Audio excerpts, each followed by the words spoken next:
what that message, the happiest place on earth, is, yes, marketing strategy, but it also begins to, like on a subliminal basis, message us to realize, oh, if I want to go to the happiest place on earth, I've got to have money.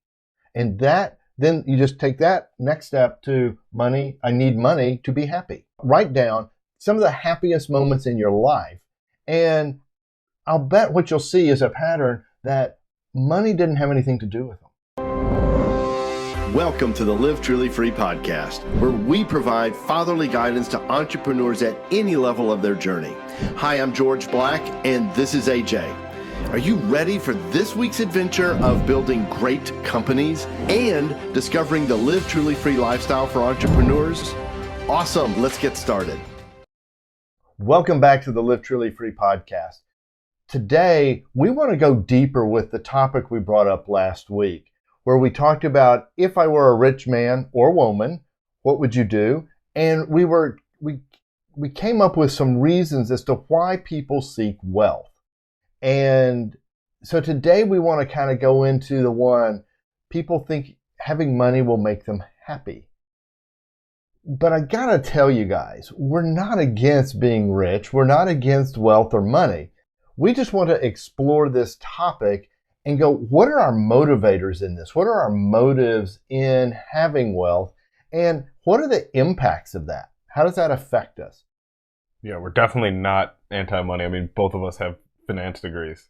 We both paid a lot of money to study finance. You know, that's a really good point, AJ. We are both, so I've worked in the finance field for years, led companies in a CFO strategic way in a lot of cases. But I got to tell you, so I'm going to reminisce here. In high school, the yearbook staff, I went to a small high school, and the yearbook staff would do a quote that they thought described the person.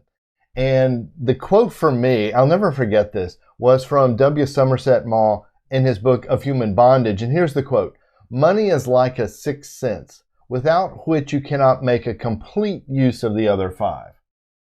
And so we're going to talk about fun and happiness, yeah. Right? And so the reason they gave me that was I was like magic in raising money for the yearbook, selling bagels or whatever we were selling. I was actually very similar in that I had a very financial mindset. And for basketball fundraiser, one time they had like this tiered system where they had like 3 tiers. Like if you sold 20 boxes of cookies, you got some socks. If you sold 30, you got a shirt. And then if you sold 40, you got a hoodie, the shirt, and the socks. And I was like, oh, that's a really nice hoodie. And so I sold way more cookies than everybody else. And I had to go in and have 3 people pick up boxes, bring them to my car. And I was very financially oriented. And I imagine if I went to high school and they did these quotes like we did, I would probably have the same one. Right. Yeah. Yeah. So you've got 2 guys here who money is like a sixth sense. Yeah, exactly. And if we don't have that sense, then we can't really use the other 5. So, I mean, I'm thinking of other fundraising, but stories I've got. And the thing is it is fun. It was fun. Yeah. But does money make you happy? Can what's that all about? Yeah. And like for example, for the hoodie, I didn't care about the money I was raising for the basketball team. I literally just wanted that hoodie. Yeah. Because it's like a cool hoodie. They weren't selling it to us. Like it was the only way I could get it is if I earned it. Well, we want to hit some things on happiness. In talking about money and happiness, one of the things that popped into my head is the happiest place on earth. Mm-hmm. And it's a theme park most everybody's probably been to. Now, I think the slogan, happiest place on earth, it's great marketing, and at face value, it's pretty innocent. Yeah. But when you tie in the fact that how much does it cost to go to the happiest place on earth? Well, yeah. Then it becomes a little bit of a different story. I did some research, AJ, and it's $10,000 for moderate accommodations, including airfare. You could spend a lot more. You could maybe get by on a little less to take a family of 4 for 6 days. $10,000. $10,000. That's the median income's like $70,000-ish. So that's... And this is what we want to get into is what is the messaging really doing to us? And the messaging of the happiest place on earth, and let's just take it at face value. It's a wonderful place. I've taken my kids, but it also begins to, like on a subliminal basis, message us to realize, oh, if I want to go to the happiest place on earth, I've got to have money. And that, then you just take that next step to money. I need money to be happy. Yeah. And yeah, because it's a very logical next step. But it's not true. It's a fallacy. Yeah, it's not true. And the thing is, so think about Christmas Day. And if you were a kid, I think everybody's been a kid, or if you have kids, I more recently remember this with my kids, that you'd give them a present that you're all excited about giving them that present, and they open it up, and they're more fascinated by the box, the wrapper, all the other stuff, not the gift, and it's like, I could have just wrapped up a box. And it was always like, to me, it was always not like the main gift I got was my favorite one. It was always the little one that I would use the most. Exactly. So in other words, another great example is how, so we took the boys to Disney World, and it was a blast. Okay. Ton of fun. But they had just as much fun in a motel we would go to out in the West Texas, in the swimming pool there, the motel pool. Mm-hmm. It was just as fun as the Disney World water slides. Yeah. And I remember my dad would take me to just like regular little playground parks that little cities and towns put up, and I would have just as much fun there as I ever had at going to that theme park. Right. So in the book, The Next Level Entrepreneur, I put in there sage advice to apply. So here's a little sage advice to apply. Write down some of the happiest moments in your life. And I'll bet what you'll see is a pattern that money didn't have anything to do with them. Mm-hmm. I know when I reflect back on mine, because we've had this conversation before, and I reflected back on my happiest moments, I'm like, I wasn't working in any of them. I didn't make money in any of them. I wasn't even spending money in most of them. Right. It was mostly being with other people that I enjoy being with. Yeah, there's something else going on in our world, and when you start to disconnect from money, and keep in mind these are two guys who are kind of connected to the whole money thing, is that there's a romance in the world that calls out to us, and it's in the beauty of the outdoors. You see it. And I don't care if you are in a major city somewhere in the world with all skyscrapers, you can still see sunsets. Yeah. And you can still see cloud formations. You can still walk outside on a rainy day and be rained on and just feel that. Mm-hmm. I wouldn't do that, but well, it would wreck your hair. Yeah, not much of it anymore, but so the thing is that there's all kinds of things. So there's this wooing us into things that are great for our soul. So, for example, and I like outdoors. Now, not everybody does, but or needs the outdoors. It's probably for me almost a psychological need. And but I go running in the city, but there's park trails and things like that. And just that outdoor, the big trees, the creek, the seclusion of that, you can still hear the traffic, but you can't see it. Doesn't cost me anything. Yeah. And I've noticed that too. Like, I need to start my day off with a walk, I've noticed. Because I've been working remotely for the most part. So that just waking up and like, not the first thing I do is go into this little office and work. I'm just going to go outside and walk around for a bit. It's just very refreshing and brings me a lot of energy. So one of the other questions we brought up last week was, how much is enough? How much money is enough? And I and I've been doing some study on this, and I think it's almost a bell curve. So imagine a bell curve, and on one end of the curve is poor, really poor. And on the other end of the bell curve is ultra rich, okay? And the top of the curve is kind of that sweet spot where it's enough but not too much. And I think that's different for different people, quite frankly. Yeah. So it's not prescriptive and it's very subjective. And if you think of it that way, and so let me just go to the ultra rich side. And I have a friend who is international, and he's gotten a seat at a table with ultra rich people. Okay.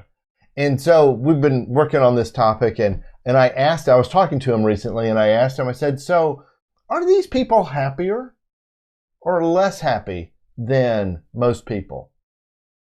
And I kind of caught him off guard, and he goes, wow, that's really interesting. He goes, I don't think they're any happier than anybody else. And he goes, then he said, but you know what? Their lives are probably more stressful than most people. And so I had thought about pouring that into this equation. Mm-hmm. So kind of happiness versus stress. Yeah. And so you got to think, when you're working in a job that makes you that much more stressed, that has to take away from your happiness, right? Because all that when you leave the house and go to the office and you get into all that stress, those things, you don't just forget about them when you walk in the door. Well, yeah. And so I connect with my friend because I've had similar seats at similar tables. And it's not a job. It's not like these very rich people go to a job and at the job it's stressful. Mm-hmm. It's their whole lives are stressful. Oh, so it's like... Because they're under all this pressure of like what the money brings. Oh, because if they have investors, they have investor demands, they have creditor demands, and then when you're dealing with that stuff, you forget, oh, I have a wife and kids.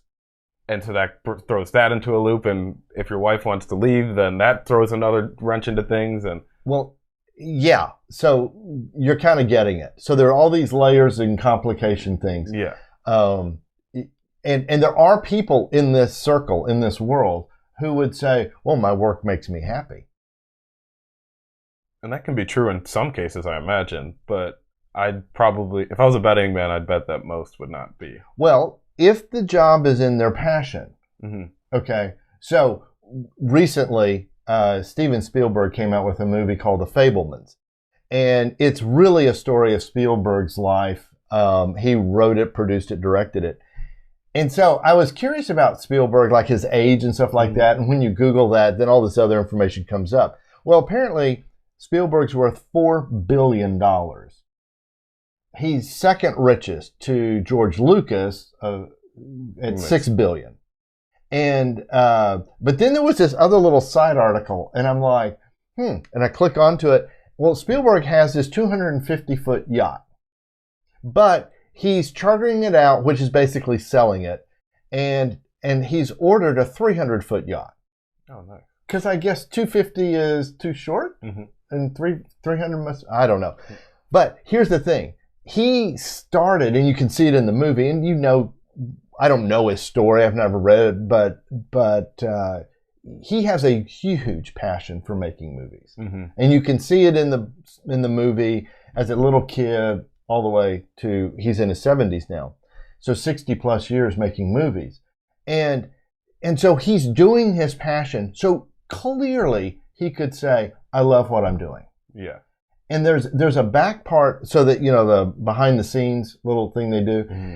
There's a behind the scenes on this one, and they're doing the final toast right before the final scene, the film, and he goes, I've been dreading this day for 59 days, because they've been filming 59 days. And he goes, because this is over. Yeah. And he loves making movies. Mm-hmm. He's also worth $4 billion. So I'm kind of arguing against myself a little bit, but, you know. But those people who, they become super rich and they can be making decisions about yachts and have maybe, I don't know what stress is involved in deciding your yacht. But... You want to hear about his houses? Sure. So California, the Hamptons, there was like 3 or 4 houses listed. Yeah, and then managing $1 billion real estate. And you ought to see the pictures of them. They are huge. And the landscaping for all of those, like that is a lot to manage. Well, someone's got to cut the grass. Yeah. But it's still like those. I don't think he worries about those details. Yeah, probably not. But the people who make that much money to be in that position, but they did it in a way where they were just doing what they loved and the money just followed that. I think those, to me at least, those are the most inspirational people in American society. Right. Not the people who got rich just because they wanted to be rich. And they did it through various schemes or scams or and financing and like all that type of stuff. Assuming legal. Yeah. Not corruption. I do think on the bell curve, you fall off on the bell curve and you start sliding toward greed, corruption, all kinds of things. Mm-hmm. And those rob you of the simple pleasures in life. Yeah. Now, on the other side of the bell curve, like the poor, I think you can be too poor as well as too rich. Yeah. And whereas with too rich, you forget about the simple pleasures in life, and now all you really want to do is exert your influence and power. Whereas if you're too poor, I don't want to, I guess you probably over-enjoy the simple pleasures in life because they're very few and far between. Like if you take a homeless person, they enjoy that one cup of coffee someone hands them walking out of the gas station. Yeah, or they don't. And I've worked with guys in addiction recovery program mm-hmm. in a major homeless facility here in town, and there's some of those guys that have broken through to genuine happiness, and there's other guys who are very, very bitter. Mm-hmm. And here's the point: none of happiness, bitterness, stress, all this stuff is. I think you could say it has nothing to do with money. Yeah, it can have everything to do with money. Mm-hmm. So I can be a happy person and have no money. Mm-hmm. I mean, think of like Mother Teresa, for example. We've all heard her, mm-hmm. And others. And there's tons of people like her who teachers, many teachers in America today or around the world are teaching to better human beings, youth, and bring them up in greater education than maybe they got, but aren't getting paid any money for it. Well, and they have to pay out of the little money they do have. They actually have to be the ones to pay for their school supplies. Right. AJ's a little familiar with this because multiple teachers in the family. Yeah. So the thing is that happiness is not connected to those things, and that's why we're saying look at some happy moments and what are they. So what you're kind of saying is that like happiness and wealth are two completely independent things. Right. Like you should be always pursuing happiness, and you can pursue the amount of wealth that you feel necessary for your life. But like, you got to know that if the wealth side of the equation goes up, that does not mean the happiness side of the equation goes up. Correct. As you're saying that, I'm thinking, what is, and this is a great question for everyone to consider, what is your happiest place on earth? And I think one of the happiest places on earth for me is being with my sons, who are now grown and are starting their own families. But being with them is one of the happiest places I can be. Mm-hmm. It's not even a location; it's people. Correct. It's relational. And I would say the same thing. It's like my parents, who I barely get to see now because I've moved to a different state, right. And then my girlfriend, who I get to see a lot because she's here. But like, right. Those two places, when I'm with them, everything feels right. Yeah. Well, let's conclude with this thought and here's what we're basically saying. It doesn't hurt to have money, but start with the simple things mm-hmm. in life. And before you buy more stuff or whatever, because the messaging these days is if you have this, you're going to be happy. And that's not the case. Like we talked about, happiness is independent of wealth, it's independent of things. And if you only focus on the wealth and the things, it's actually going to steal away from your happiness, wouldn't you say? Oh, it does. Yeah. And we should probably do a whole thing about how your possessions can possess you mm-hmm. thing. So what we're basically saying is you don't need money to be happy, but you do need happiness to enjoy your money. For more conversations like this one between me and AJ, check out this video right here. I know you're going to love it. And until next time, may you live truly free.